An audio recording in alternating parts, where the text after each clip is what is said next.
Mixtapes and DVDs is my era. Facts. We did it better. Yep. Pelly leathers, Facts. ACG boots. We 80s babies Woo. and early 90s when it got grimy. I was out of this world, you could not find me unless you check the lobby. Hustling was my hobby. We was lobby boys Yep. before Jim Jones. You could catch me in Harlem eating Jimbos.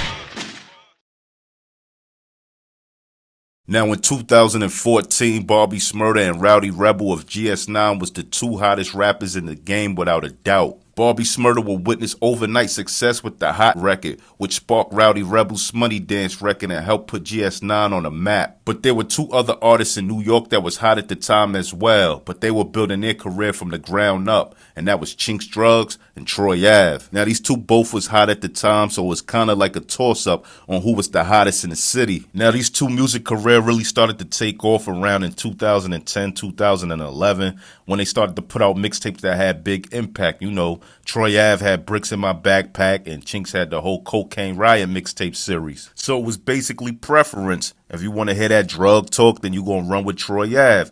If you want to hear that flashy fall rock talk, then you're going to go with Chinx Drugs. Now, Troy Ave and Chinx actually worked together on a few songs. They did a freestyle for My Hitters. They both was featured on a record called My Lady of Nathaniel the Great. And they both was on Cypher Sounds and Drewski's Band from the Radio, which also featured artists like Mano, Bodega Bams, and Mac Wilds. Now, at this point, Troy Ave already put out his album for New York City, the album. And unfortunately, Chinx Drug album for Welcome to JFK wouldn't be released till a few months after he passed away. So R.I.P. Now in 2016, Troy Ave will have the infamous situation in Irving Plaza where him and Tax Stone got into it, leaving his homeboy Banger dead. Rest in peace to him as well. And, you know, Troy Ave was kind of disappointed at his homeboys for leaving him when the whole situation with him and Tax went down. Now, once Troy Ave came home on bail for the Tax Stone situation, he made an album called New Pac, and he had a few songs on his record getting at people. And, you know, he was coming at his homeboys for leaving him, and he got at his old manager, Hovain, and he also got at Young Letho. Now, rest in peace to Hovain, and if you're not familiar with Young Letho is a Brownsville rapper who was featured on Troy Ave's She Belongs to the Game hit record, which is gold. And, you know, he was down with BSB, and he was on a lot of records with Troy Ave, and Troy Ave was basically pushing them. And, you know, Troy Ave was coming at all of them that left him, so he was calling Young Letho, Young Lever Bro. And, you know, Troy Ave also was disappointed and mad at his homeboys because none of them didn't want to take the gun charges for the guns that was caught in his car outside of Irving Plaza. So he had to take on all the charges he felt, and he had to fight the whole battle alone. So he was mad at them and disappointed. You get what I'm saying?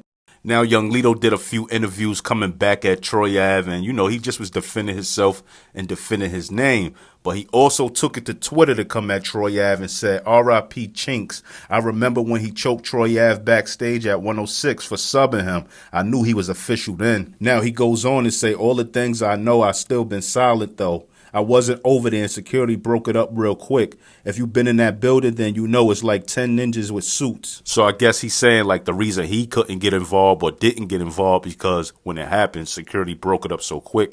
And if you've been in a BET building, you basically know as soon as something pop off, security be on you. Now he even go on to say, you ever been in a BET building before? As soon as you throw a punch, it's 10 ninjas in suits on you. He just choked them real quick before it got broke up. Now supposedly, according to Young Letho, Troy Ave was subbing Chinx Drugs, and when Chinx seen him at the BET building, he went to choke Troy Ave out, but security came quickly and broke the situation up. Get in that comment section and let me know what y'all think. Y'all think this really happened? Or Young Letho just capping and yapping, trying to get back at Troy Ave saying anything? Tell me what y'all think. Now, in the mixtape era, the underground hip-hop world was introduced to a group called the A-Team, which included Joe Budden, Ransom, and Hitchcock. Now, after Ransom and Hitchcock began to put out freestyles with Joe Budden, who was already established in the music industry already, they would eventually catch the ears of Skane, DJ Clue, and Webb and Nitty. Now, as time went on, Joe Budden would eventually shy away from Hitch and Ran, and the two, as we remember, would then become a duo. Ransom and Hitch would eventually join DJ Clue's Desert Storm roster and begin doing numerous songs with Fabulous, Paul Kane, Joe Budden, and Stack Bundles. Hitch Hitch and Ran would get a lot of attention from their catchy freestyles on DJ Clue mixtapes and also putting out their Hard Hood Classic mixtape series. By the DVD era, Ransom and Hitch would go their separate ways, leaving Ransom to still be promoted and backed by DJ Clue. Ransom then would hit the hip-hop DVD scene solo, appearing on numerous True Story and the Come Up DVDs. Now, years later, after Ransom would solo, he would appear on Joe Budden Mood Music 3 on a song called Family Reunion featuring Fabulous and Hitchcock, where it seemed like all the tension began with Joe Buttons and Ran. Now, supposedly, Ransom didn't know that him and Hitch would be rapping on this song back-to-back, painting a narrative that the A-Team was back together. Now, according to Ransom, he said the whole family reunion song situation was petty to him, and his real reason for going at Joe is because Joe did an interview where he was dissing him. Now, after Joe Budden dissed Ransom in that particular interview, Ransom would go to vladtv and do an interview, and Ransom goes in on Joe Budden and even dissed his girlfriend at the time, Tahiri. Now, Ransom gets in this interview with vladtv and he says Tahiri smashed Fab. Now, that rumor stems from Tahiri being on Fabulous' first album, Ghetto Fabulous. He has a song called Get Smart, and there's a female speaking Spanish in the beginning of the song. Now, this song is about getting through sex, and Tahiri speaks in the beginning of this song. Now, it's rumors that Tahiri was messing with Fab at the time, so that's where them rumors come from. There is a rumor that you were dating Joe Budden's girlfriend, Tahiri. I used to deal with Tahiri. Now, Ran and Joe Buttons will go back and forth on Wax and also do vlogs getting at each other. But when it comes to the diss records, I was leaning towards Joe Budden a little more. I like this diss records better than Ransom. But anyway, get in that comment section and let me know who y'all felt had better diss records, Ransom or Joe Budden. Now, things between Ransom and Joe Budden started to get a little bit out of hand, and it would be no longer a back and forth on Wax and them sending shots at each other in interviews and vlogs on the internet. Now, for some reason, Joe Budden thought it would be a good idea to go to Ransom block and shoot a vlog dissing him. But things will go totally left because when they got there, Ransom was outside. Now, according to Ransom, he says he was chilling on his block and then he spots a group of guys coming towards him. So he sent his homeboy upstairs to get his gun. Now, as the group of guys got closer, Rand says he seen camera lights come on and he spotted Joe Budden.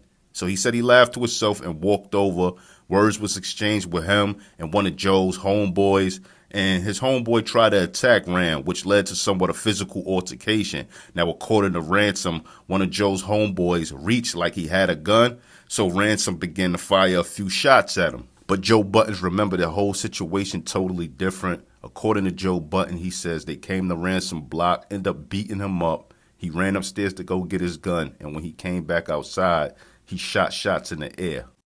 Dump him out real quick. He run upstairs, come back down, start shooting in the sky. Now, Ransom felt at the time that Joe Budden shouldn't have been speaking on the shooting because when the shooting actually happened, Joe Budden had already ran and got up out of there. And also, Ransom didn't agree with the fact that Joe Buttons went on the internet and spoke about him shooting, whether he was shooting in the air or shooting anything. He felt like he was snitching.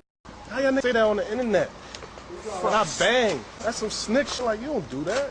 Now, after this situation, Ransom and his guys actually go to the house of one of the guys that came to his block with Joe Budden. Now, Ransom and his guys went to his house because they wanted him to get on video and clear the air on what actually happened the night that they came to Ransom block. But that homeboy of Joe Budden wasn't home, and his brother actually answered the door. Now, when his brother came to the door, they was explaining what happened, and they wanted him to even call him, but he was like, yo, he not here, and he didn't call him, and Ransom people got kind of frustrated, and one of Ransom guys actually slapped him. Now, you probably seen the slap on vladtv. It definitely was going viral at the time. Now, about a week later after Ransom did the shooting, the cops had come to his house for it, and when they came inside and searched the house, they actually found drugs, and he was charged with that as well and spent nearly 2 years in jail. Now, being that Ransom and Joe Budden somewhat had a good relationship before all of this happened, when Ransom came home, they was able to put aside their differences because this is a situation that definitely could have went all the way left and it could have got real ugly. But anyway, if you're a fan of these old hip-hop stories, tell a friend to tell a friend about my page. Like, comment, subscribe, and hit that notification bell. More content coming.